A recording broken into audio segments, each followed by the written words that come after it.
Hi friends, ನನ್ನ sister ಮಾವಿನಕಾಯಿ ಉಪ್ಪಿನಕಾಯಿ ಆಗ್ತಾಯಿದ್ಲು ರಂಜಿತಾ. ಅದು ಶಾರ್ಟ್ ವೀಡಿಯೋ ಮಾಡ್ಕೊಂಡಿದ್ದೀನಿ ನೋಡಿ. ಮಾವಿನಕಾಯಿನ ಚೆನ್ನಾಗಿ ಸಣ್ಣ ಕಟ್ ಮಾಡಿ 2 ಡೇಸ್ ಮುಂಚೆನೇ ಕಲ್ಲುಪ್ಪು ಹಾಕ್ಬಿಟ್ಟು ನೆನೆ ಹಾಕಿಟ್ಟಿದ್ದಾಳೆ. ಮತ್ತು ಪ್ಯಾನ್ಗೆ 2 ಸ್ಪೂನ್ ಸಾಸಿವೆ ಮತ್ತು 2 ಸ್ಪೂನ್ ಮೆಂತ್ಯ ಹಾಕೋಬಿಟ್ಟು ಚೆನ್ನಾಗಿ ಕೆಂಪುಗಾಗೋವರೆಗೂ ಮೆಂತ್ಯ ಮತ್ತು ಸಾಸಿವೆ ಸ್ವಲ್ಪ ಚಟಪಟ ಸಿಡಿಯೋವರೆಗೂ ಹುರ್ಕೊಬಿಡಿ. ಅದನ್ನು ಒಂದು ಮಿಕ್ಸಿ ಜಾರ್ಗೆ ಹಾಕ್ಬಿಟ್ಟು ಚೆನ್ನಾಗಿ ಪೌಡ್ರ್ ಮಾಡ್ಕೊಳ್ಳಿ. ನೋಡಿ, ಪೌಡ್ರ್ ಆಗಿದೆ.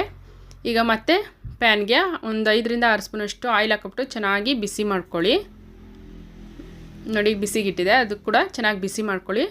ಅದು ಬಿಸಿ ಆದಮೇಲೆ ಹಾರಾಕಿಟ್ಬಿಡಿ. ಮತ್ತು ಮಾವಿನಕಾಯಿಗೆ 2 ಸ್ಪೂನಷ್ಟು ಅಚ್ಚಕಾರ ಪುಡಿ, ಹಾಗೆ ಪೌಡ್ರು ಮಾಡಿದ್ವಲ್ಲ ಅದನ್ನು ಕೂಡ ಸೇರಿಸಿ, ಮತ್ತು ಆಯಿಲ್ ತಣ್ಣಗಾದ್ಮೇಲೆ ಅದನ್ನು ಕೂಡ ಸೇರಿಸಿ ಎಲ್ಲನೂ ಚೆನ್ನಾಗಿ ಮಿಕ್ಸ್ ಮಾಡ್ಕೊಳ್ಳಿ.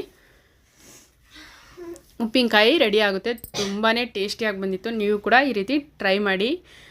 ನಾನು ಮಾಡಿರೋ ವಿಡಿಯೋ ಇಷ್ಟ ಆದರೆ ಲೈಕ್ ಮಾಡಿ, ಶೇರ್ ಮಾಡಿ, ಕಮೆಂಟ್ ಮಾಡಿ friends. Thank you for watching.